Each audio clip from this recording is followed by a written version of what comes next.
कृष्णाय वासुदेवाय हरये परमात्मने प्रणतक्लेशनाशाय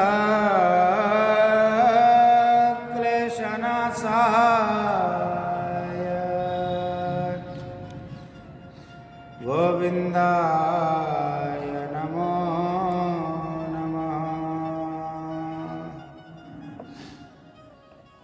भगवान राधा वल्लभ की महती कृपा से, भगवती गंगा की अनंत करुणा कृपा से, सतगुरुदेव भगवान की महती कृपा से, भगवती गंगा की जो महिमा ब्रह्म वैवर्त पुराण में कही गई है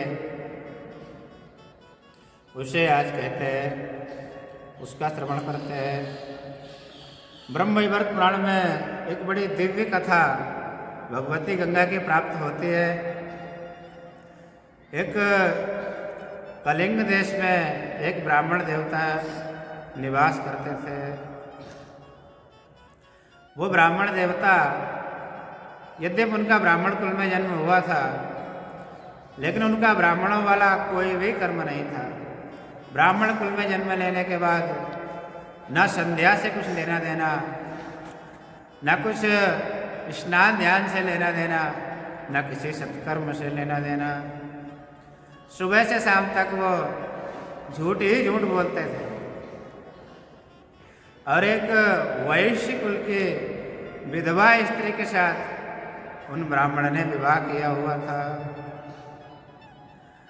उनके पिता ने उन्हें बहुत समझाया, पुत्र, हम लोगों का तुम्हारा जन्म ब्राह्मण कुल में हुआ है, हम लोग ब्राह्मण हैं, तुम्हें शोभा नहीं देता ये जो कर्म कर रहे हो। तुम मांस का भक्षण कर रहे हो, मांस खा रहे हो, मदिरा का पान कर रहे हो, ये ब्राह्मण कुल के लोगों के लिए उचित नहीं है, इससे पतन हो जाता है,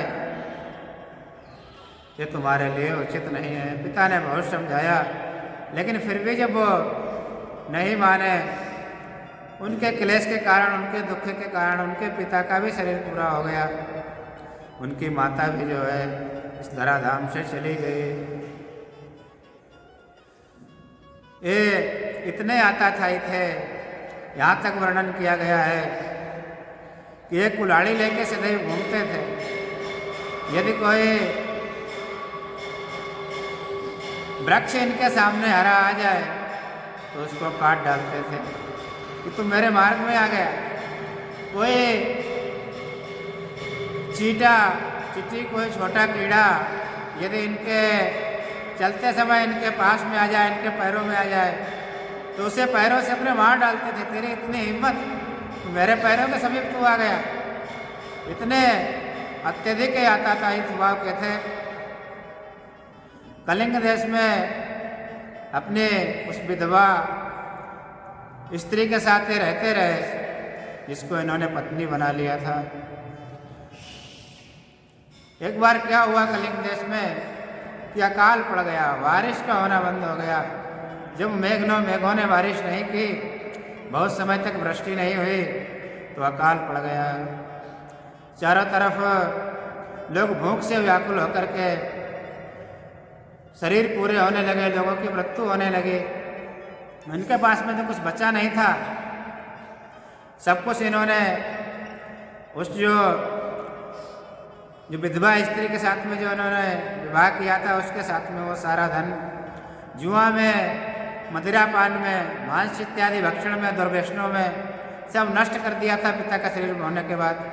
तो इनके पास तो कुछ था ही नहीं।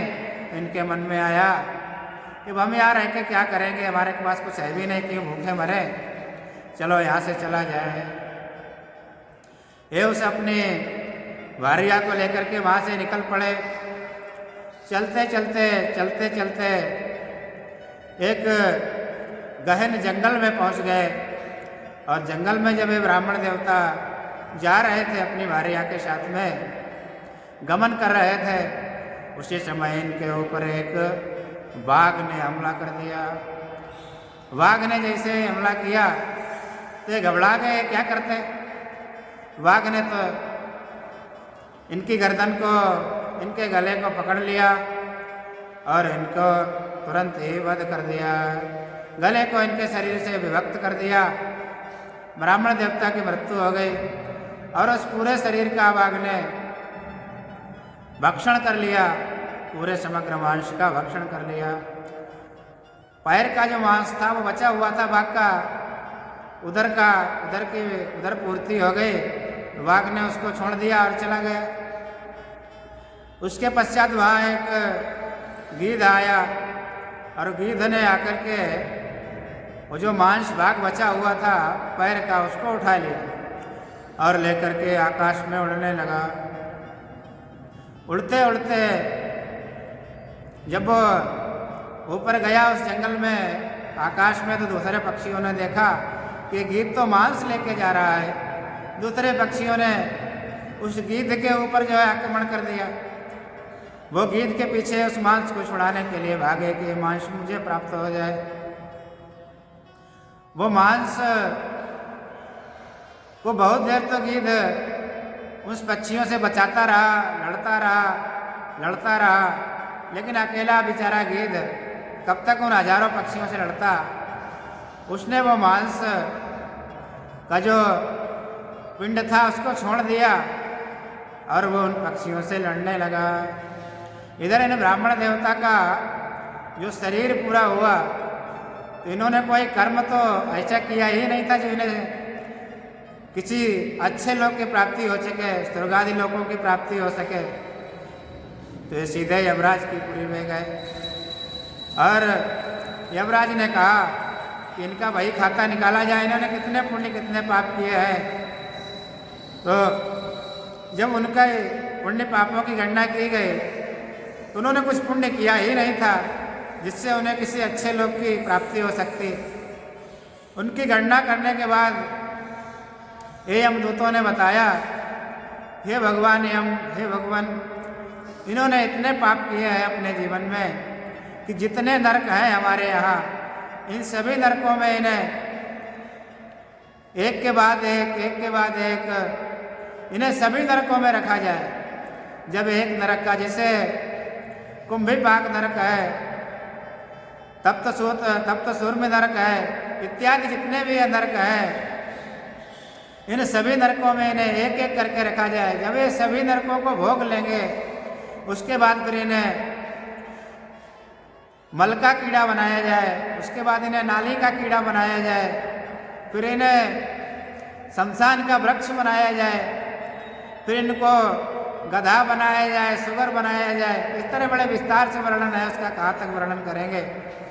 पहले तो ये सभी नरक भोगे, फिर उसके अलावा 84 लाख योनियाँ भोगेंगे जो नारकीय योनियाँ हैं। इतना इन्होंने पाप किया है। लेकिन उसी समय जब उनको पकड़ के यमदूत घसीटते हुए नरक में डालने के लिए ले जाने लगे यमराज के पास से, तो उस समय एक दिव्य लीला घटना घटी, वहाँ दिव्य लीला प्रकट हो गई। क्या हुआ? भगवान के चतुर्भुज पार्षद उस यमपुरी में, संयमनीपुरी में प्रकट हो गए। जब यमराज की नगरी में पार्षद प्रकट हुए, तुरंत यमराज ने खड़े होकर उनका बड़ा अर्घपाद्य के द्वारा स्वागत किया, सत्कार किया, आतिथ्य किया और पूछा, हे देव पार्षदों, हे भगवान नारायण के पार्षदों, आप यहाँ कैसे पधारे हैं? अपने आगमन का कारण बताइए।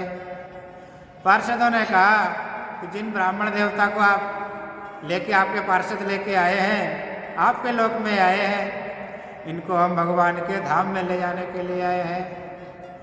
यमराज को बड़ा आश्चर्य हुआ कि इतने बड़े पापी को ये भगवान के धाम में कैसे ले जा रहे हैं। यमराज ने पूछा, है पार्षदों, इन्होंने जितने कर्म किए हैं इन ब्राह्मण देवता ने, उनका सारा लेखा जोखा मेरे पास में है। इन्होंने ऐसा कोई कर्म नहीं किया जिससे वैकुंठ को जा सके, जिस वैकुंठ की प्राप्ति अत्यंत दुर्लभ है, जो बड़े बड़े योगियों को, बड़े बड़े जपियों को, बड़े बड़े तपियों को, बड़े बड़े सांख्य इत्यादि का आश्रय, सांख्य इत्यादि योगों का आश्रय लेने वाले साधकों के लिए जो दुर्लभ कहा गया है, ऐसे वैकुंठ की प्राप्ति ऐसे नारकीय प्राणी को कैसे हो सकती है? ये कैसे अधिकारी हो गया? देव पार्षदों ने बताया कि भले ही इसने कोई ऐसा कर्म नहीं किया, ऐसा सत्कर्म नहीं किया जिसके कारण ये भगवान के धाम को जा सके, लेकिन दैवात एक घटना घट गई है पृथ्वी लोक पर। इसका एक अंश जिसे लेकर के गीध उड़ा था, वो अंश जब पक्षियों ने उसके ऊपर आक्रमण कर दिया तो लड़ते लड़ते दैवात संयोग से गंगा जी के बीच में आ गया था। जब उसने उस अंश को, इसके शरीर को छोड़ा, उस पैर के भाग को, तो वो गंगा जी के बीचों बीच जल में जाके गिर गया है। इसलिए उस अंश के गिरने से, इसके शरीर के एक अंश मात्र गिरने से ये वैकुंठ का अधिकारी हो गया है। भगवान हमने पूछा है पार्षदों, ये किसी अंश के गिरने मात्र से शरीर से एक कैसे भगवान के धाम का अधिकारी हो जाएगा? किसी और लोक में चला जाए, स्वर्ग आदि लोकों में, ये बात तो समझ में आती है, लेकिन सिर्फ गंगा जी में एक अंश मात्र गिरने से ये भगवती, ये भगवान के धाम का कैसे अधिकारी हो गया? इसका रहस्य हमको समझाइए। इसका रहस्य क्या है वो हम जानना चाहते हैं। आप सर्वज्ञ हैं, हे पार्षदों कृपा कीजिए। उन पार्षदों ने बताया, देखो जो वस्तु की शक्ति होती है वो किसी की अपेक्षा नहीं रखती। वस्तु की शक्ति किसी की अपेक्षा नहीं रखती। वो अपनी जो शक्ति होती है वस्तु की, वो अपना प्रभाव दिखाती ही दिखाती है। चाहे उसका कोई व्यक्ति कैसे भी आश्रय ले, कैसे भी उसका आश्रय प्राप्त हो जाए, किसी भी कारण से प्राप्त हो जाए, जो वस्तु की शक्ति है वो अपना प्रभाव दिखाती ही दिखाती है। जैसे अमृत में अमृतत्व रहता है, अमृतत्व शक्ति रहती है, उसे कोई जान के पान करे तब भी वो अमर हो जाएगा, और अनजाने में पान करे तब भी अमर हो जाएगा। विष में विषत्व शक्ति रहती है, उस विष को कोई जाने में पान करे या अनजाने में पान करे, उसका जीवन नष्ट हो जाएगा। गंगा जी अग्नि में दाहकत्व शक्ति रहती है, दाहिका शक्ति अग्नि में विराजित है। अग्नि का कोई स्पर्श चाहे जान करके करे और चाहे अनजाने में कोई सो रहा है और उसका हाथ जाके अग्नि पे गिर गया, तो चाहे कोई जाने में करे और चाहे कोई अनजाने में करे, अग्नि उसको जलाएगा ही जलाएगा। इसी तरह इन भगवती गंगा में की ऐसी शक्ति है, ऐसी महिमा है, इनकी इतनी महिमा है कि स्वयं भगवान नारायण, स्वयं भगवान वैकुंठ में विराजित भगवान नारायण भी इनकी महिमा को कहें, हम ही नहीं तो वो भी इनकी महिमा को नहीं कह सकते हैं। गंगाया महिमा ब्रह्मन् भक्तुं वर्षशतैरपि न शक्यते विष्णुनापि किमन्यैर्बहुर्भाषिते। ऐसा नारद पुराण में 6:24 में कहा गया है कि भगवान नारायण जो सर्वशक्तिमान है, वर्ष शतैरपि, सैकड़ों वर्षों तक, 1-2 वर्ष तक नहीं, वर्ष शतैरपि, सैकड़ों वर्ष तक गंगा जी की महिमा को कहें। अंत में वो भगवान नारायण भी यही कहेंगे कि मैं भी ना सकते विष्णु नापी, मैं भी गंगा जी की पूरी महिमा को कहने में समर्थ नहीं हूँ। तो ऐसा फिर भगवान नारायण ही जब भगवती गंगा की पूरी महिमा को सैकड़ों वर्षों में नहीं कह सकते, तो ऐसा फिर ऐसा कौन अन्य प्राणी है जो गंगा जी की पूरी महिमा को कह सके। नास्ति गंगा समं तीर्थं नास्ति मातृसमो नास्ति वेष्टु समं दैवं नास्ति तत्त्वं गुरोः परम्। इस ब्रह्मांड में गंगा के समान कोई दूसरा तीर्थ है ही नहीं, माता के समान कोई इस संसार में दूसरा गुरु नहीं है, भगवान विष्णु के समान कोई देवता नहीं है, और गुरु के समान, गुरु से बढ़कर के, गुरु से बढ़ के कोई इस संसार में दूसरा तत्व नहीं है। हे पार्षदों, इसलिए भगवती गंगा की इतनी अनंत महिमा है, उनकी शक्ति ही ऐसी है कि इससे कोई लेना देना नहीं कि इसने क्या कर्म किया है और क्या नहीं किया है, इसने पुण्य किया या नहीं, इससे लेना देना नहीं है। ये भगवती गंगा की ऐसी महिमा है, भगवती गंगा की ऐसी शक्ति है कि इसके एक अंश मात्र गिर जाने से ये भगवान वैकुंठ के धाम का अधिकारी हो गया है। भगवती गंगा की महिमा को, इतनी महिमा को कहाँ तक कही जाएगी, उसकी अनंत महिमा है, अनंत महिमा शालिनी है भगवती गंगा। आज की इस गंगा महिमा को भगवती गंगा के चरणों में, भगवान राधा वल्लभ के चरणों में, सदगुरुदेव भगवान के चरणों में समर्पित करते हैं। हर हर महादेव, हर